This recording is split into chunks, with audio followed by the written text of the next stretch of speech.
Biscuit खाता? तुम्हाला wafers आवडतात? शेव फरसाण तुमचं फेवरेट आहे का?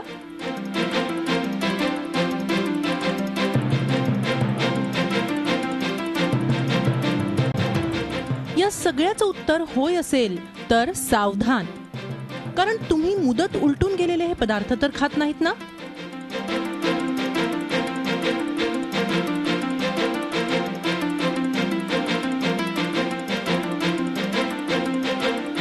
तुम्ही एक प्रकारे आजार तर खरेदी करत नाहीत ना?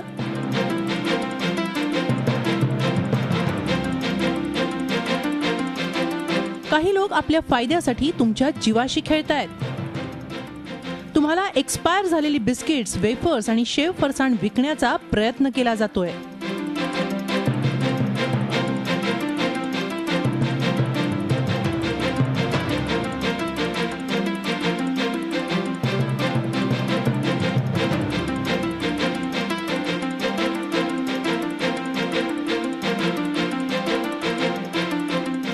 खाण्यासाठी अयोग्य ठरवलेली बिस्किट्स आणि केक तुम्हाला विकले जात आहेत.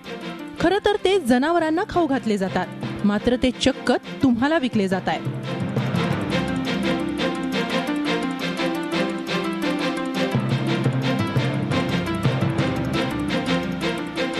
तेव्हा यापुढे दुकानातून बिस्किट्स, शेव, फरसाण, केक आणि वेफर्स खरेदी करताना त्याची expiry date. Bureau report, Zee media, Mumbai. नमस्कार, मी भूषण करंदीकर. आता तुम्ही जे काही पाहिलं ते सत्य आहे. आजच्या फास्ट फूडच्या युगात पाकिटबंद स्नॅक्सला मोठी मागणी आहे. लहानांपासून ते थोरांपर्यंत सर्वांच्या जिभेला बिस्किट्स, वेफर, शेव, फरसाण याची चटक लागली आहे. शाळकरी मुलांचं तर हे आवडीचं खाद्य. हे पाकिटबंद पदार्थ ठराविक कालावधीपर्यंतच चांगले राहतात. एकदा मुदत संपल्यावर ते खाण्यालायक राहत नाहीत. पण काही लोक अशा एक्सपायर्ड झालेल्या खाद्यपदार्थांची विक्री करत असल्याचं उघड झालं असून यावरच आहे आजचा खास कार्यक्रम एक्सपायर्ड फूड.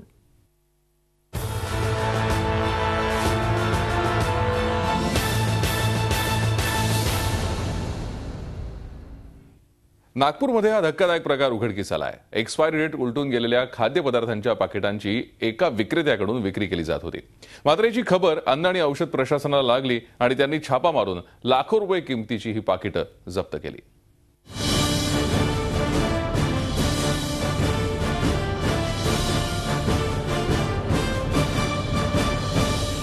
ही बिस्किट्स, हे चिप्स, शेव फरसाण आणि हे केक, हा सगळा साठा नागपूरच्या अन्न आणि औषध विभागानं एका छाप्यादरम्यान जप्त केलाय.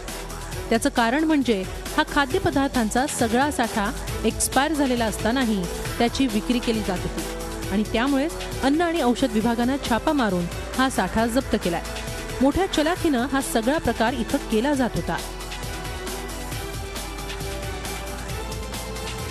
एक्सपायर्ड माल होता, तो चांगला माल नव्हताच.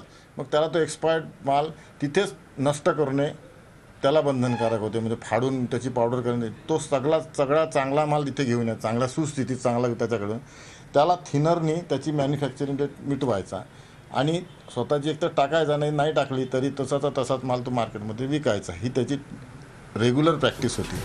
नागपूरच्या शास्त्रीनगर भागात राहणाऱ्या योगेश ग्वालानी नावाच्या एका व्यापाऱ्याचं हे गोदाम आहे. त्याच्या गोदामावर छापा मारून अन्न आणि औषध विभागानं हा साठा जप्त केलाय. आपले खिसे भरण्यासाठी योगेश ग्वालानी जनतेच्या आरोग्याशी खेळत होता.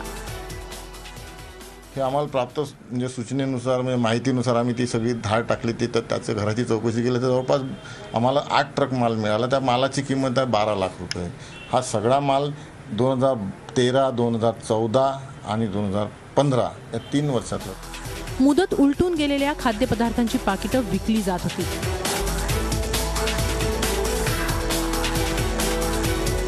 त्यासाठी त्या पाकिटांवरची एक्सपायरी डेट थिनर लावून पुसून त्यावर नवीन तारीख टाकली जात होती.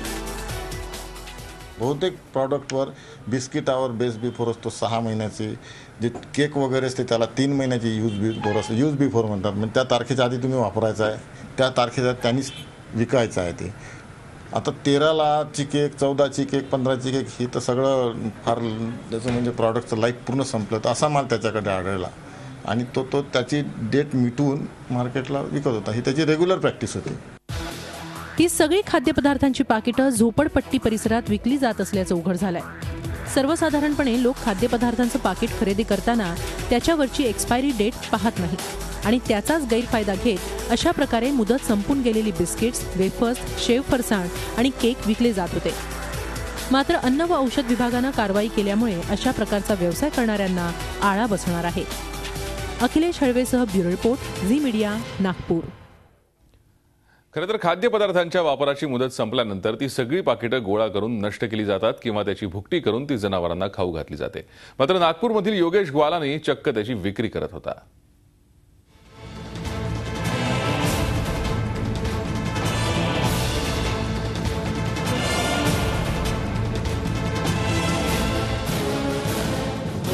नागपूरच्या अन्न आणि औषध विभागानं जप्त केलेला हा साठा अशा प्रकारच्या पाकिटबंद खाद्यपदार्थ खाणाऱ्यांसाठी धोक्याचा इशारा आहे. कारण एक्सपायर झालेले खाद्यपदार्थ विकले जात असल्याचं आता उघड झालंय.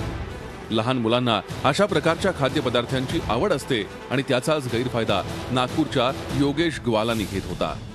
बहुधा हे सगळे प्रॉडक्ट जे बिस्किट, केक, फरसाण, चिवडा, वेफर ही टीनेज म्हणजे लहान 12 वर्षाचे 13 वर्षाच्या खालचीच मुलं खातात. ही विशेष आणि झोपडपट्टीतले पोरं जे आहेत त्याची विक्रीची जी जागा होती जिथं लोक म्हणजे स्लम एरियामध्ये जे कमी याचा माल ठेवतात त्याच ठिकाणी त्याची विक्रीची जागा होती, तिथल्याच लोकांना खाऊ घालत होता. अन्न आणि औषध विभागाच्या अधिकाऱ्यांनी दिलेल्या माहितीनुसार एक्सपायर झालेल्या खाद्यपदार्थांची पाकिटं गोळा करून ते एका ठिकाणी जमा करून त्याची विल्हेवाट लावली जाते.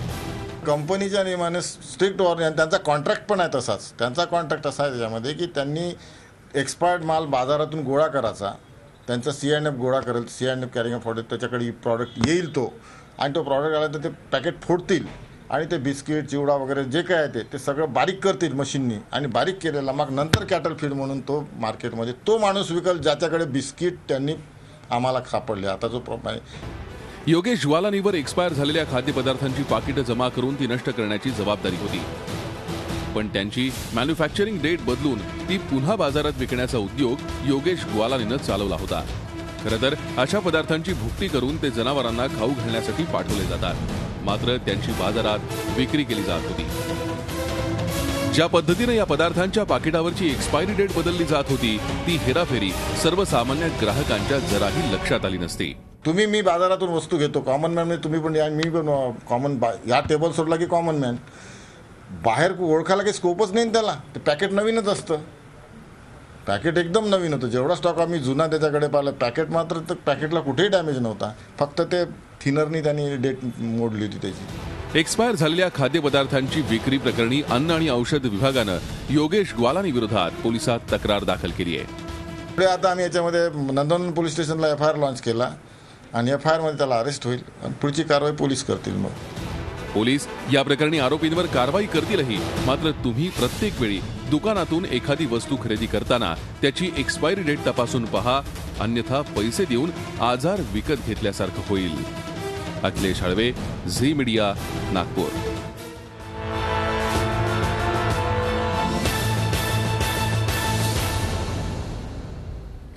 एक्सपायर झालेले बिस्किट्स आणि स्नॅक्स खाल्ल्यास शरीराला अपाय होऊ शकतो. अशा खाद्यपदार्थामुळे कोणते आजार होऊ शकतात आणि त्यासाठी कोणती काळजी घेण्याची आवश्यकता आहे, आमचे प्रतिनिधी अखिलेश हळवे यांनी डॉक्टर यशवंत देशपांडे यांच्याकडून जाणून घेतलं आहे.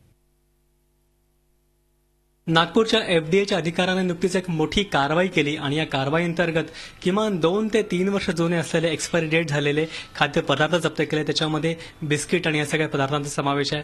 हे सगळे एक्सपायरी डेट झालेले पदार्थ खाल्ल्याने काय त्रास होतोय जाणून घेऊया. आपल्यासोबत आहेत डॉक्टर यशवंत देशपांडे त्यांच्याकडून. डॉक्टर, हे एक्सपायरी डेट झालेले खाद्यपदार्थ आहेत, हे खाल्ल्याने काय त्रास होऊ शकतो?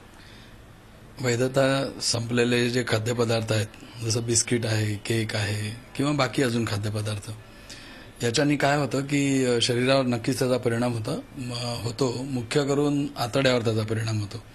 म्हणजे त्याच्यामध्ये जसं व्हॉमिटिंग आहे, नॉशिया आहे, किंवा ज्याला आपण एक साध्या भाषेमध्ये ज्याला इंडायजेशन ज्याला म्हणतो आपण, अपचन, तर हे जे आहे सगळं होऊ शकतं. मग त्याच्यामुळे वारंवार उलट्या होणे आहे किंवा हागवण म्हणा किंवा लूज मोशन्स आहेत, या सगळ्यामुळे शरीरातले जे क्षार आहेत ते कमी होऊ शकतात, शरीरातलं पाणी कमी होऊ शकतं आणि मग त्याचा परिणाम जो आहे तो शरीरातल्या बाकी अवयवांवर होऊ शकतो. जसं मूत्रपिंड आहेत, म्हणजे त्याच्या कार्यावर देखील त्याचा परिणाम होऊ शकतो आणि कालांतरानंतर बाकी अवयवांवर देखील या गोष्टींचा परिणाम नक्कीच होऊ शकतो. एक साधारणतः असं बघितलं गेलं की केक सारखे जे पदार्थ असतील त्याच्यामध्ये काही प्रमाणात मॉइश्चर असतो, ओलावा असतो, ह्याच्यावर बुरशी लागते किंवा बाकीच्या पदार्थांना कीड लागते. तर हे जे बुरशी लागणं किंवा कीड लागणं ह्यासारखे पदार्थ जर का खाल्ले गेले तर त्याचा अजून काही जास्ती परिणाम मानवी शरीरावर होऊ शकतो का? हे नक्कीच होतो. कारण बुरशी लागली की ज्याला आपण म्युकर म्हणतो किंवा हे फंगस जे आहे ते लागलेले जर पदार्थ खाल्ले तर त्याचा आतड्यांवर तर परिणाम होतोच, पण जसं मी मगाशी म्हणालो की कालांतरानंतर बाकी अवयवांवर देखील त्याचा परिणाम होऊ शकतो. म्हणजे म्युकर आणि हे फंगल इन्फेक्शन जे आहे ते शरीरातलं जे आतड्याचं जे बॅक्टेरियल फ्लोरा जे आहे ते डिस्टर्ब करतं आणि त्याच्यामुळे नक्कीच त्याचा विपरीत परिणाम जो आहे तो शरीरावर होतो. यासारखे पदार्थ जर का अजाणता खाल्ले गेले तर शरीरावर होणारे परिणाम म्हणजे त्याचे सिम्पटम्स काय आणि पुढे होणारा त्रास टाळण्याकरता मग सर्वसामान्य माणसांनी काय करायला हवं? अजाणतेने जर असे पदार्थ खाल्ले गेले तर असं आवश्यक नाहीये की प्रत्येक व्यक्तीला त्याचा अगदी त्रास होईलच, पण जो त्रास जो होऊ शकतो, जसं मी म्हणालो की मळमळ आहे किंवा वांते आहेत किंवा हागवण आहे, अशा प्रकारे हा सगळा त्रास जो आहे तो होऊ शकतो. कधी कधी माहिती आहे का, शरीरावर असं रॅश किंवा ज्याला आपण असे धामोडे ज्याला म्हणतो आपण तशासारखे देखील येऊ शकतात अशा प्रकारचे खाद्यपदार्थ, एक म्हणजे वैधता संपलेले खाद्यपदार्थ खाल्ले.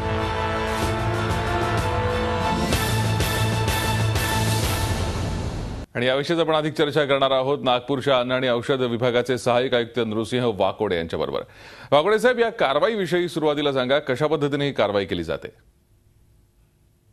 आहे त्याची नष्ट करण्याची पद्धत आहे, त्याला रिकॉल करणे वगैरे म्हणतात. जसा माल मार्केटमध्ये असला तर मार्केटमधून माल त्या कंपनी स्वतःहून वापस घ्यायचा. वापस घेतलेला माल त्यांनी कंपनी ताब्यात आल्यानंतर त्याला त्याचे रॅपर फोडायचे, त्याची पावडर करायची, टोटली त्याची फिजिकल जी ही आहे पोझिशन ती पूर्ण बदलून टाकायची आणि एक तर जाळायची, नष्ट करायची किंवा ढोराला खाऊ घालायची. त्यांच्या पार्लेची ही पद्धत, त्याच्यासोबत असलेला अग्रीमेंट हा साठा ढोराला चारण्याकरता त्याला दिलं होता, असं त्यांनी कागदपत्र आमच्या कार्यालयात जमा केले. बरोबर आहे. जर अशा प्रकारे एक्सपायर झालेल्या पाकिटबंद पदार्थांची विक्री करताना कोणी आढळलं तर कायद्यात त्याला कोणत्या प्रकारच्या शिक्षेची तरतूद आहे? अशा याच्यामध्ये IPC खाली फार मोठी तरतूद केलेली आहे, ज्यामध्ये 420, 400 याच्या खाली गुन्हा दाखल होऊ शकतो. त्यामध्ये 420 आणि 468 खाली गुन्हा दाखल होतो. 7-7, 5-5 वर्षापर्यंत सजा पण होऊ शकते. त्यांनी जर त्याच्यापासून काही नुकसान झालं असेल, त्याच्या शरीराला हानी पोचली असेल तर त्याच्यापासून, आणि आमच्या कायद्यामध्ये ती फूड सेफ्टी खाली त्याच्यावर कारवाई करून 3F खाली आम्ही पोलिसांमध्ये गुन्हा दाखल करतो आणि ते न्यायालयानंतर त्याच्यामध्ये कायद्यामध्ये शिक्षेची तरतूद पण आहे, दंडाची पण तरतूद आहे त्याच्यामध्ये वेगळी. बरोबर. ग्राहकांनी अशा प्रकारच्या एक्सपायर्ड झालेल्या खाद्यपदार्थांपासून दूर राहण्यासाठी कोणती काळजी घेतली पाहिजे? तरी ग्राहकांनी बाजारातून वस्तू खरेदी करताना त्याला अशा पॅकेट जर शंका आली का याच्यावर मिटलं, कधी पिटवताना थोडाफार त्या काळा पार्ट तिथे राहून जातो किंवा स्पष्ट लक्षात येते की पॅकेट जुनं आहे म्हणून, अशा वेळेला त्यांनी दुकानदाराला सरळ तक्रार द्यावी, सांगा हे असं आहे म्हणून. त्यांनी त्याला त्या बॅच नंबर नसेल तर सरळ आमच्या प्रशासनाला, फूड अँड ड्रगला अथवा पोलिसला कंप्लेंट करावी की हा फेक माल विकतो म्हणून, जुना माल विकतो, एक्सपायर झालेला माल विकतो, अशा प्रकारे त्यांनी तक्रार केली, आम्ही त्वरित कारवाई करतो. खरंय.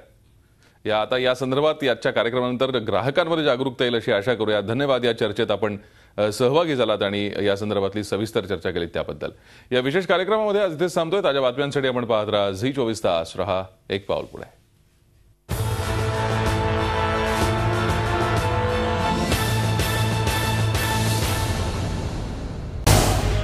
झी 24 तास. रहा एक पाऊल पुढे.